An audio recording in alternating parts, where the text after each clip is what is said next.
가운데서 부활하게 하심으로 말미암아 우리를 거듭나게 하사 산 소망이 있게 하시며 썩지 않고 더럽지 않고 쇠하지 아니하는 유업을 있게 하시나니 곧 너희를 위하여 하늘에 간직하신 것이라.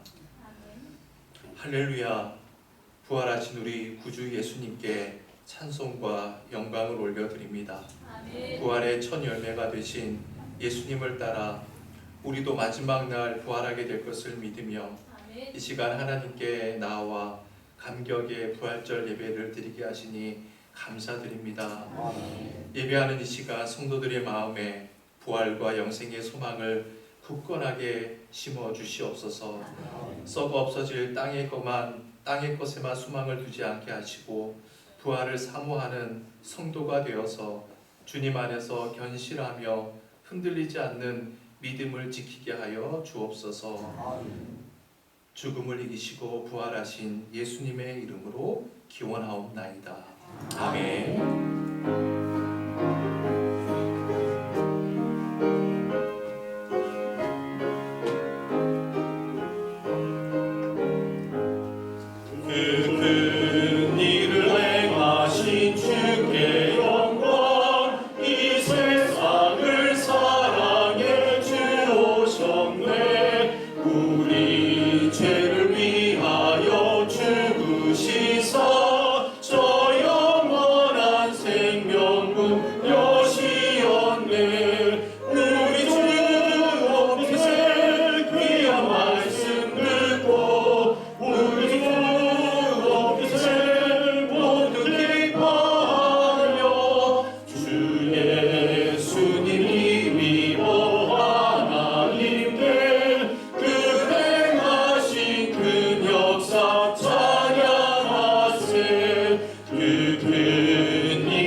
내가 받은 것을 먼저 너희에게 전하였노니 이는 성경대로 그리스도께서 우리 죄를 위하여 죽으시고 장사하신 바 되셨다가 성경대로 사흘 만에 다시 살아나사 개바에게 보이시고 후에 12 제자에게와 그 후에 500여 형제에게 일시에 보이셨나니 그 중에 지금까지 대다수는 살아있고 어떤 사람은 잠들었으며 그 후에 야고보에게 보이셨으며 그 후에 모든 사도에게와 맨 나중에 만삭되지 못하여 난 자 같은 내게도 보이셨느니라.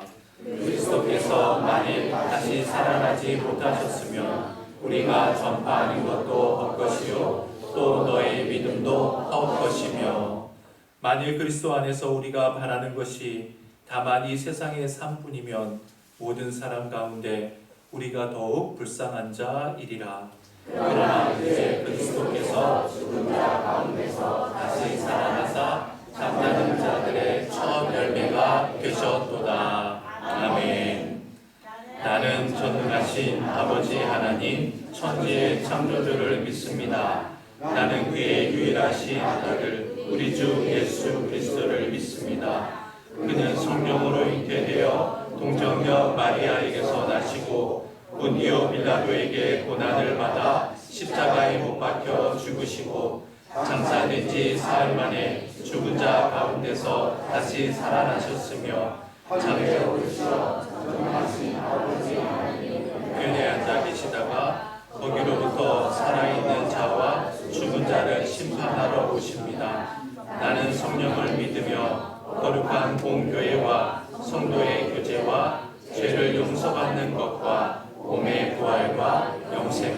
믿습니다. 아멘.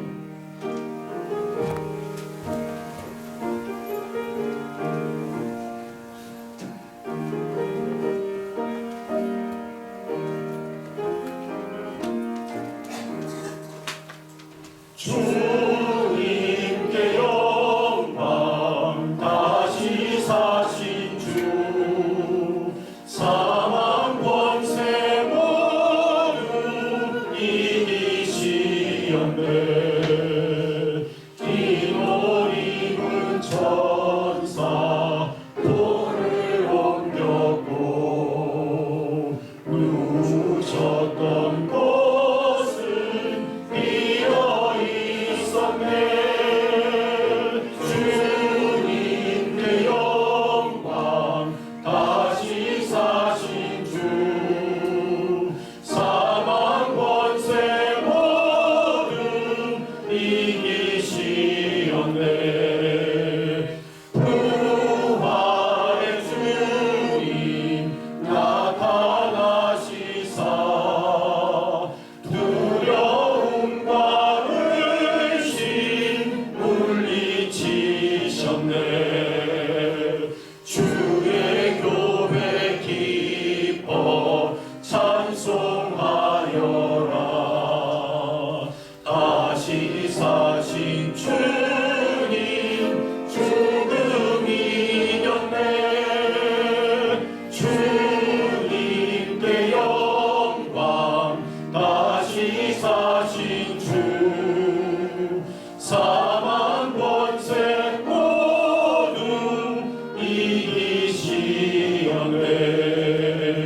생명의 인물, 영광의 주님, 주님 없는 삶은 헛될 뿐이야.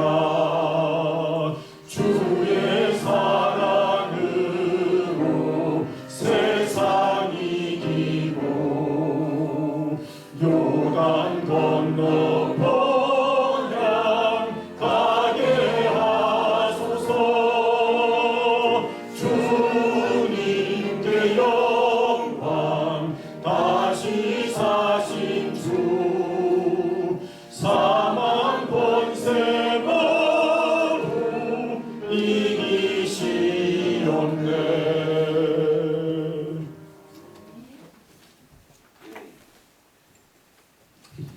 예수께서 이르시되 내가 진실로 진실로 너에게 이르노니 인자의 살을 먹지 아니하고 인자의 피를 마시지 아니하면 너희 속에 생명이 없느니라. 내 살을 먹고 내 피를 마시는 자는 영생을 가졌고 마지막 날 내가 그를 다시 살리리니 내 살은 참된 양식이요 내 피는 참된 음료로다. 사랑의 하나님, 이 시간 고난 받으셨던 예수 그리스도를 기억하며 성찬에 참여하고자 하오니 성령 하나님께서 이 시간 우리와 함께하여 주옵소서. 저희가 되는 떡으로 그리스도의 몸에 참여하고 저희가 나누는 잔으로 그리스도의 피에 참여하게 하시며 떡과 잔을 마실 때마다 그리스도와 연합하는 신비스러운 은총을 늘 경험하게 인도하여 주옵소서. 이제 주님의 살과 피를 들어 축사하오니 성찬에 참여하는 우리 모두가 자기 십자가를 든든히 지고 주님을 따를 수 있도록 인도하여 주옵소서.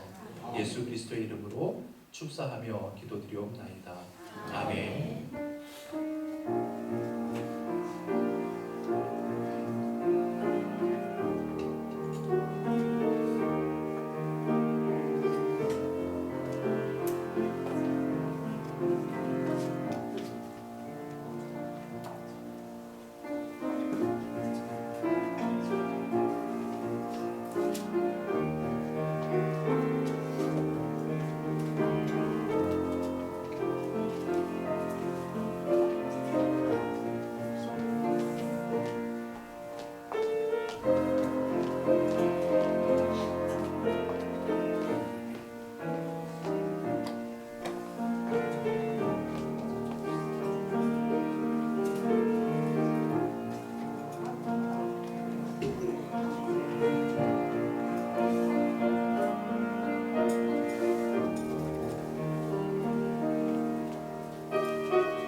다 함께 기도하심으로 우리 기도하실 때 회중을 대표해서 김성화 권사님께서 기도하시겠습니다.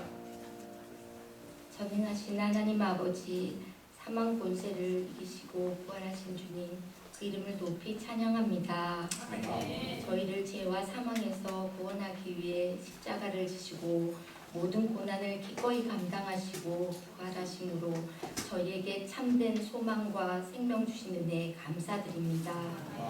주님의 은혜로 저희의 심령이 더욱 새로워지고 무너졌던 믿음이 다시 일어나며 식었던 마음에 심령의 불이 타오르기를 간절히 소망합니다. 거룩한 부활절을 맞아 하나님의 사랑을 널리 전하게 하시고 하나님께 영광 돌리기에 부족함이 없도록 은혜를 더하여 주옵소서. 한 주간의 삶 속에서 잘못된 모습을 회개하고 예수님을 닮아가는 삶이 되게 하시고 연약함을 만날 때마다 하나님께 기도할 수 있도록 축복하여 주시옵소서. 십자가의 은혜를 주셔서 주님의 고난을 기억하게 하시고 주님의 고난에 동참하게 하시고 주님 가신 길을 따라가게 하여 주시며 그 안에서 감사가 끊이지 않게 하옵소서. 특별히 저희 교회를 사랑하시고 모든 것을 아시는 주님, 김성모 형제가 하루빨리 주님의 손길로 온몸이 치유되고 회복되어 주님의 자녀로서 더욱더 사랑받기를 원합니다. 지켜주시옵소서. 가족들에게도 지치지 않는 새 힘을 주시고 회복과 치유를 통하여 하나님을 증거하며 영광 돌리게 하옵소서. 아멘. 좋으신 하나님, 우리나라를 기억하셔서 새롭게 뽑힐 대통령에게 지혜와 능력을 주시고 국민을 섬기며 나라를 이끌 수 있는 바르고 지혜로운 지도자를 세워 주시옵소서. 최근 화재와 자연재해, 사고 등으로 고통받는 이웃들을 위로하여 주시고 필요한 도움의 손길들이 끊이지 않게 하여 주시옵소서. 아멘. 이제 말씀을 듣는 시간입니다. 말씀을 전하실 목사님께 함께 하셔서 말씀 중에 저희들 십자가의 보혈과 부활의 능력을 깨닫게 하옵소서. 저희에게 하나님의 동행하심을 깨닫는 귀한 은혜의 시간이 되게 하옵소서.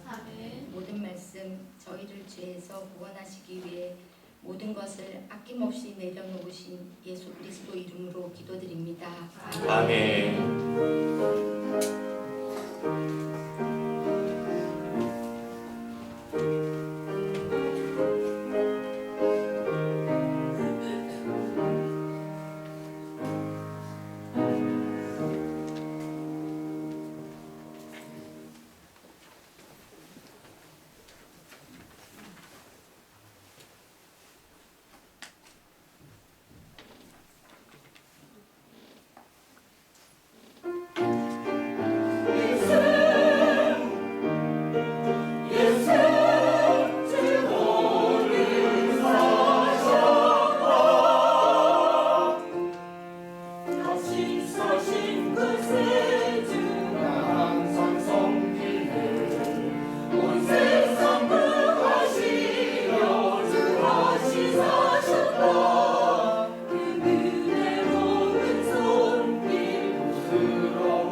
주 믿는 성도들아 다 기쁜 노래로 주 예수 우리와 함께 찬양 드리자. 이 세상 소망이요 참 친구 되시니 주 예수 영원토록 찬양하자. 예수 예수 내 사랑이셔서 주 동행하여 주시며 내 말씀하시네. 예수 예수 내 구세주 예수 내 맘에 살아계시네. 늘 살아계시네.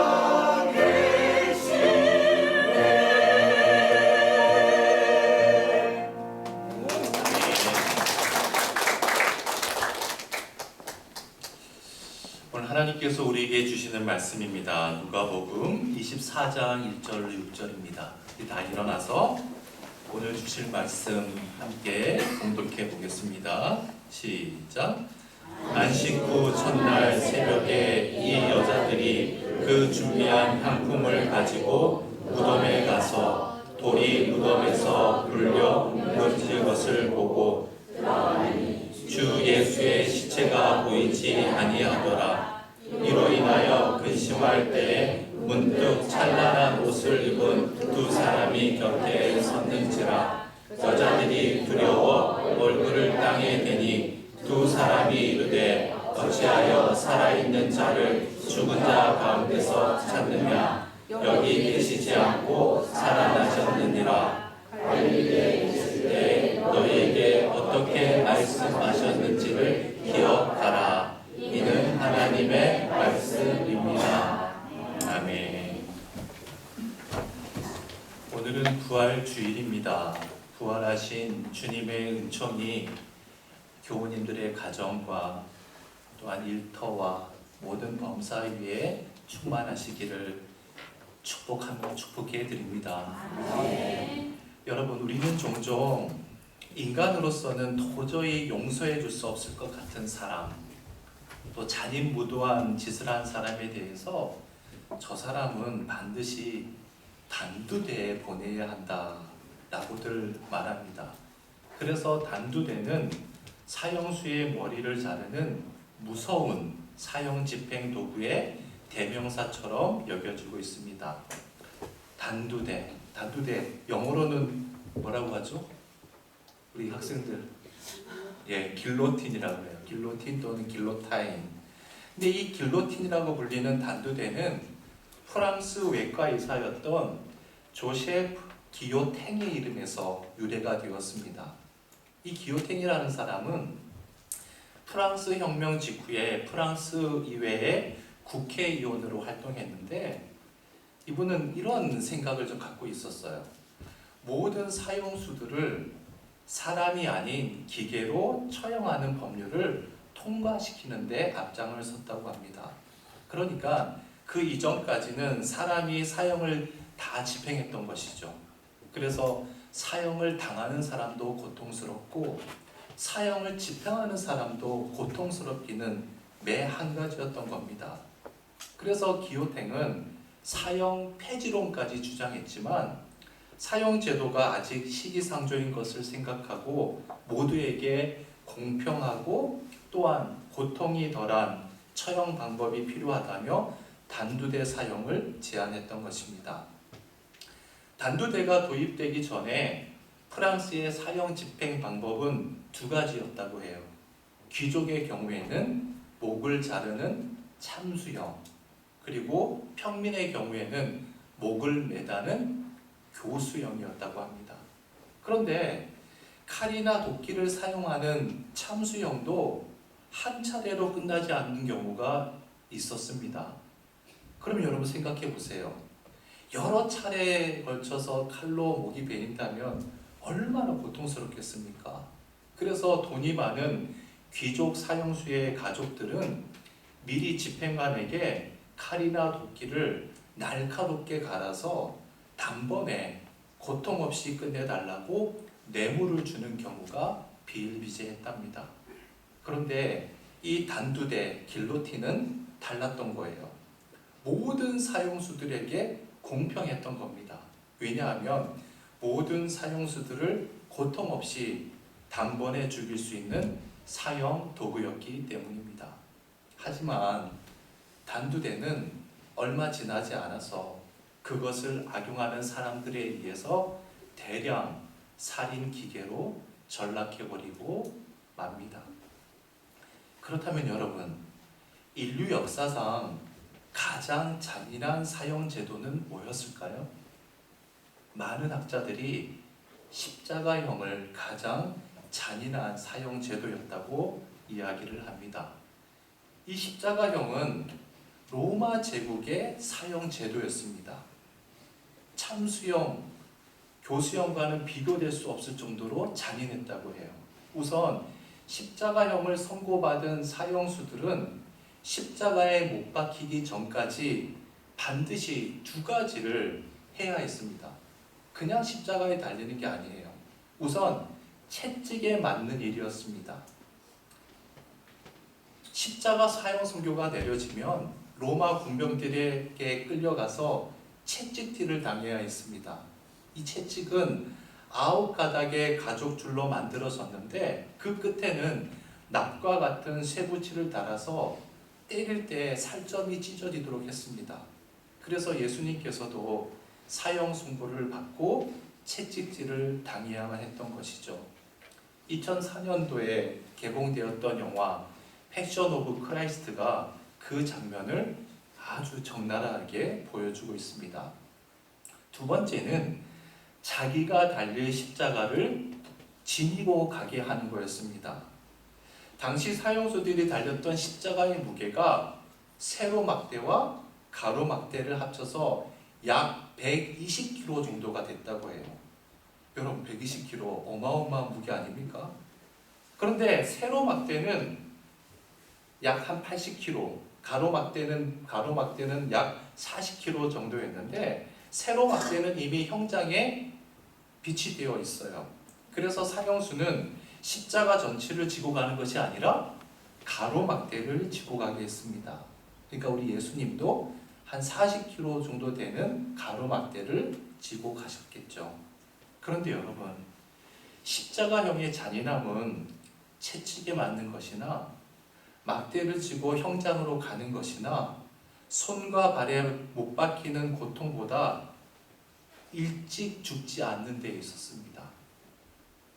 십자가에 달린 사형수는 몸속에 있는 피를 비롯해서 모든 액체가 서서히 빠지게 하므로 서서히 극한의 고통을 당한 후에 죽음을 맞이하게 했습니다. 그래서 십자가에 매달려 있는 동안 독수리나 까마귀 같은 새들이 날아와서 눈이나 살점을 뜯어먹기도 했습니다. 그리고 일반적으로 2-3일 정도 십자가에 매달려 있다가 죽는데 체력이 건장한 사람들은 무려 일주일 동안 매달려 있다가 죽는 경우도 있었습니다. 따라서 로마 시민권자들은 아무리 심각한 범죄를 저질러도 십자가형에 처해지지 않았대요. 왜냐하면 그 잔인함 때문이었습니다. 그래서 로마 시민에게만은 예외를 둔 거죠. 로마 시민의 특권이었습니다. 그래서 사도 바울이 예루살렘에 체포가 되어서 십자가형에 처해질 뻔했지만 로마 시민권을 갖고 있어서 어디로 갑니까? 로마에 가서 결국 참수형을 당하게 되죠. 자, 그러면 이 시간 예수님께서 십자가에 못 박히시고 부활하기까지의 과정을 잠시 우리 함께 나누어 보겠습니다. 예수님께서는 제자들과 함께 마지막 유월절 저녁 식사를 마치시고 기도하시기 위해서 겟셋마네 동산으로 향하셨습니다. 그리고 그곳에서 처절한 기도를 마치신 후에 가룟 유다의 밀고로 체포가 됩니다. 그리고 당시 대제사장이었던 가야바와 안나스의 집으로 끌려가 고문과 취조를 당합니다.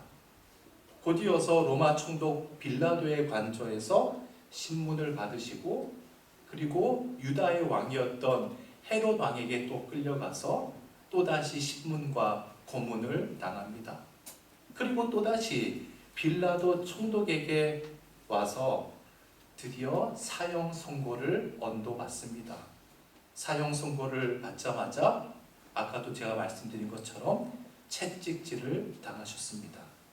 자, 그러니까 보세요. 예수님께서는 밤새도록 한숨도 주무시지 못한 채 여기저기로 끌려다니시면서 신문과 고문을 받으시고 수차례 채찍질을 당하셨습니다. 이어서 자기가 지을 십자가를 짊어지고 골고다 언덕으로 향하셨습니다. 자, 그리고 십자가에 못 박히셨어요. 금요일 오전 9시에 십자가에 못 박히셨는데 오후 3시에 숨을 거두셨습니다. 그러면 몇 시간 동안 달려 계셨던 거예요? 6시간 동안 달려 계시다가 운명하신 것이죠. 근데 제가 방금도 말씀드렸듯이 일반적으로 십자가에 달린 사형수들은 며칠 정도 버틴다고 했어요? 2, 3일 정도는 버텨요. 근데 예수님께서는 6시간 만에 운명하신 겁니다. 굉장히 짧은 시간 만에 운명하신 거예요. 그래서 그 소식을 들었던 사형 선고를 내린 사람이 누구예요? 빌라도 총독이잖아요. 빌라도 총독 장본인이 깜짝 놀란 겁니다. 아니, 예수가 벌써 죽었어? 어떻게 그렇게 일찍 죽을 수 있지? 그래서 백부장을 불러서 확인해 보라고 합니다. 그러면 여러분, 예수님께서 불과 6시간 만에 그렇게 일찍 죽으신 이유가 뭘까요? 그 이유는 다른 사형수와는 달리 예수님께서는 죽음을 앞두고 땀이 핏방울이 될 정도로 기도하셨습니다. 즉, 식음을 전폐하시면서 처절하게 기도하셨던 것이죠. 그러니까 벌써 심신이 매우 지쳐 있었음을 알 수가 있습니다. 또한 대제사장 관저에서 빌라도 총독 앞에서 헤롯 왕 앞에서 여러 차례 고문을 당하시고 채찍질도 당하셨습니다.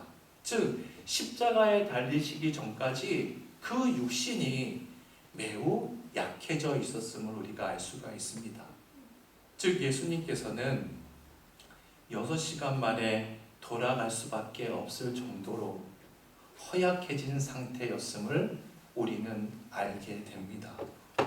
그럼에도 불구하고 우리 예수님께서는 자발적으로 기꺼이 스스로 십자가를 지신 것입니다.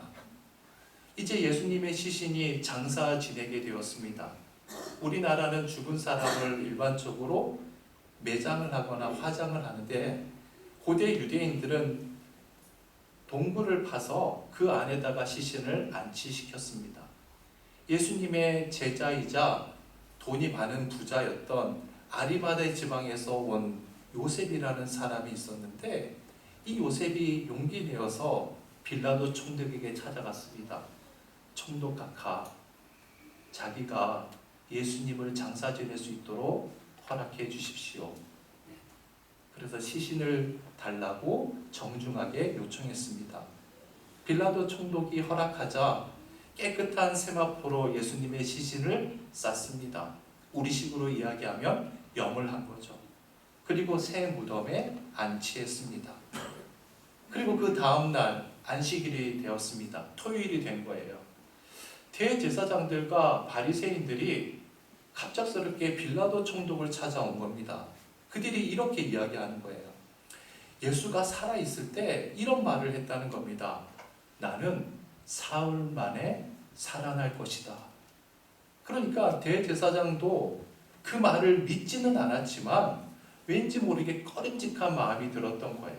그래서 사흘 밤낮으로 무덤을 단단히 지켜줄 것을 빌라도 총독에게 부탁합니다. 왜요? 혹여라도 예수의 제자들이 시체를 훔쳐서 사람들에게 예수가 살아났다고 가짜 뉴스를 퍼뜨리면 오히려 더 큰 문제가 확산될 것이라고 생각이 된 겁니다. 그래서 대제사장들과 바리새인들은 빌라도 총독의 허락하에 무덤을 큰 돌로 막고 거기에 봉인까지 했습니다. 또한 무덤 앞을 24시간 동안 경비병으로 하여금 단단히 지키도록 했습니다. 여러분, 당시 대제사장은 유대교의 최고의 지도자입니다. 유대인이라면 그 누구도 그의 뜻을 어길 수가 없었습니다. 그래서 그 대제사장들이 봉인한 예수님의 무덤은 그 누구도 열 수가 없었습니다. 본문 1절로 4절 상반절이 이렇게 증언합니다. 함께 읽어볼까요? 시작.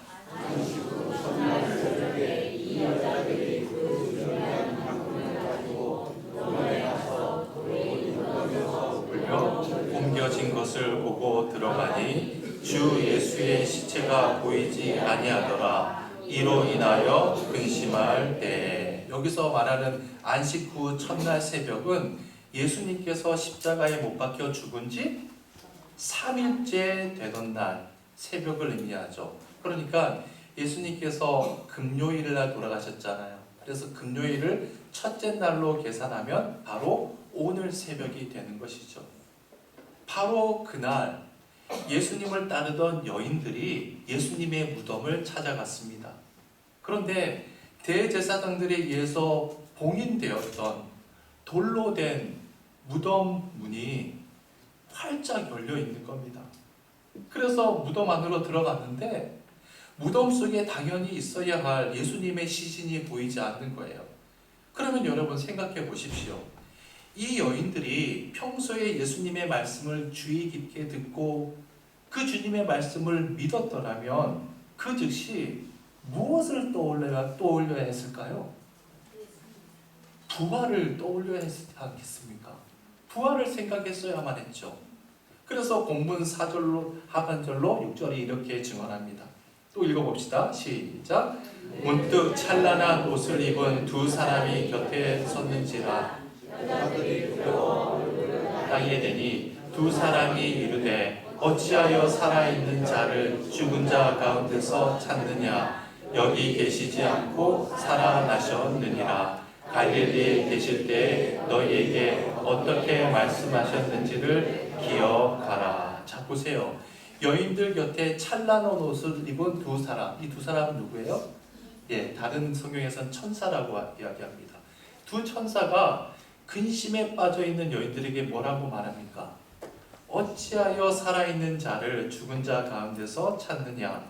여기 계시지 않고 살아나셨느니라. 갈릴리에 계실 때 너희에게 어떻게 말씀하셨는지를 기억하라. 그들은 예수님의 말씀을 까마득히 잊고 있었습니다. 왜 그랬을까요? 그들에게 있어서 예수님은 그저 하나님의 말씀을 잘 전하는 선지자 또는 친절한 선생님 정도로만 생각한 겁니다. 죽음의 권세를 극복하실 구원자, 메시아, 그리스도로는 믿지 않은 거예요. 그러면 보세요. 만약 그 여인들이 생각했던 대로 그 동굴 무덤에 예수님의 시신이 그대로 있었다면 그들은 기뻐했을까요? 그것도 아닐 겁니다. 그대로 있었다면 훨씬 더 근심하고 슬퍼했을 것입니다. 그러나 예수님께서는 말씀하신 그대로 사흘째 되는 날 부활하셨습니다.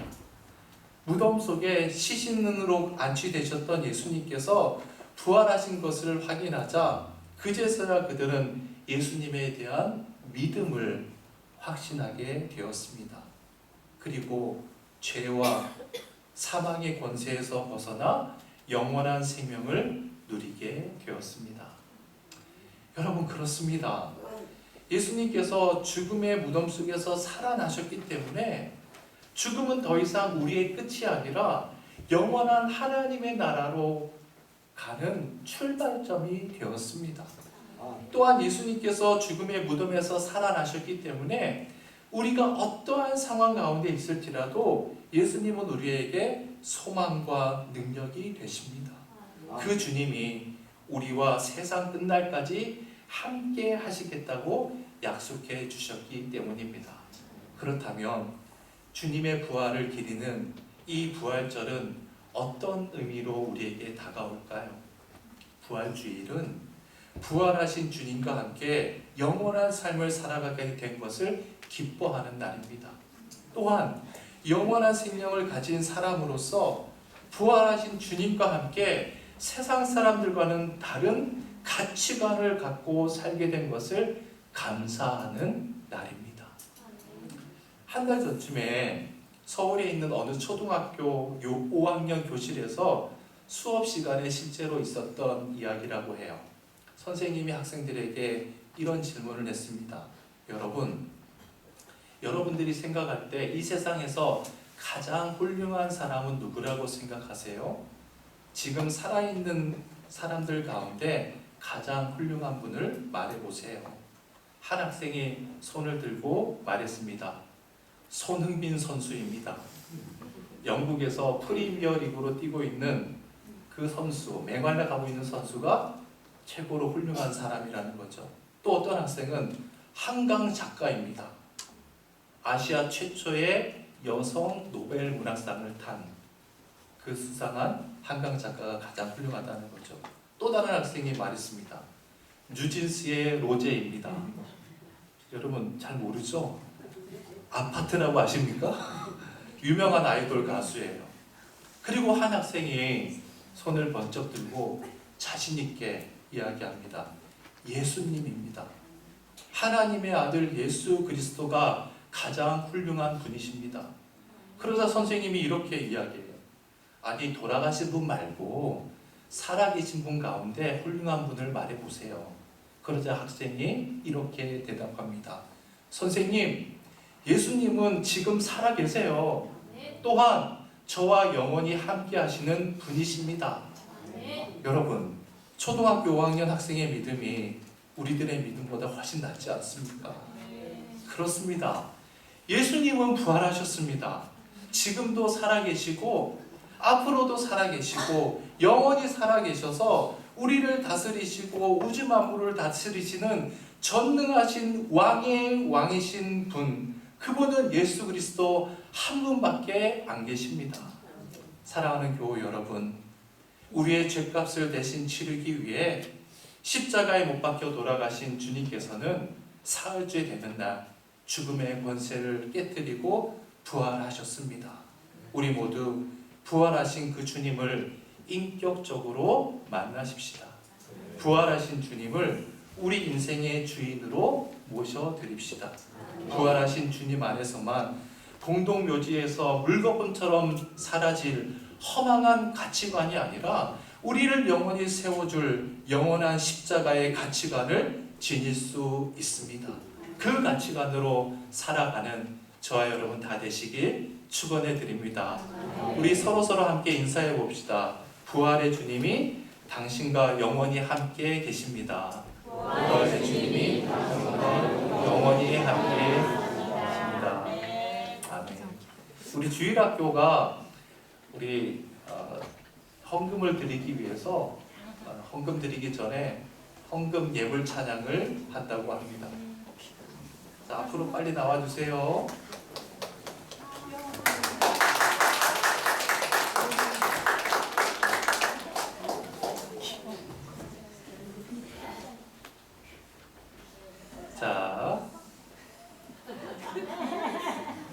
자, 준비되셨죠? 자, 우리 찬양 드리겠습니다.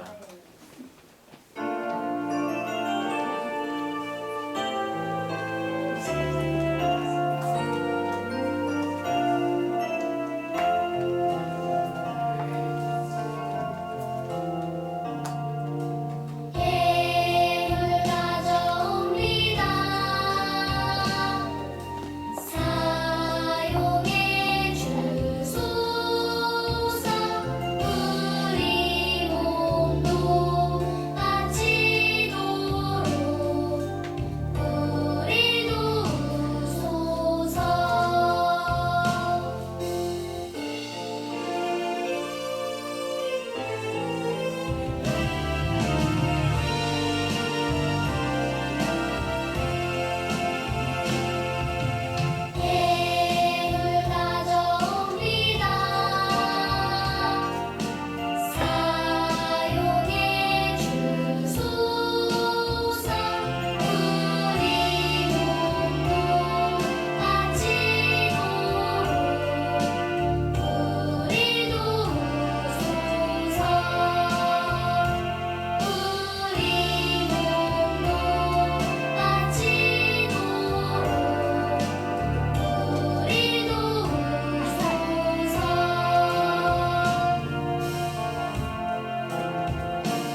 이 믿음으로 함께 봉헌 찬송하면서 결단과 예물 제단 드립시다.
사랑의 주님, 죽음을 깨뜨리고 부활해 주셔서 감사합니다. 부활하신 주님께서 우리를 불러주시고 우리와 함께 해주심에 감사드립니다. 주님의 부활하심으로 영원한 십자가의 가치관으로 살아가게 하심을 감사드립니다. 주님의 부활하심으로 그 어떤 상황이든 믿음으로 순종하게 하심을 감사드립니다. 주님의 부활하심으로 우리의 절망이 주님 안에서 소망이 되게 하심을 감사드립니다. 이제부터 일평생 부활하신 주님과 동행함으로 부활의 증인으로 살아가게 하여 주옵소서. 이제 주님 앞에 여러 가지 명목으로 예물을 봉헌합니다. 11조로, 주정으로, 감사로, 부활 감사로, 선교로 예물을 드리는 성도들의 가정과 직장과 삶을 일일이 주님께서 붙잡아 주옵소서. 물질에 어려움이 없도록, 물질로 인해서 시험에 들지 않도록 주님의 능력으로 더 강하게 붙들어 주옵소서. 예수 그리스도의 이름으로 축복하며 기도드리옵나이다. 아멘.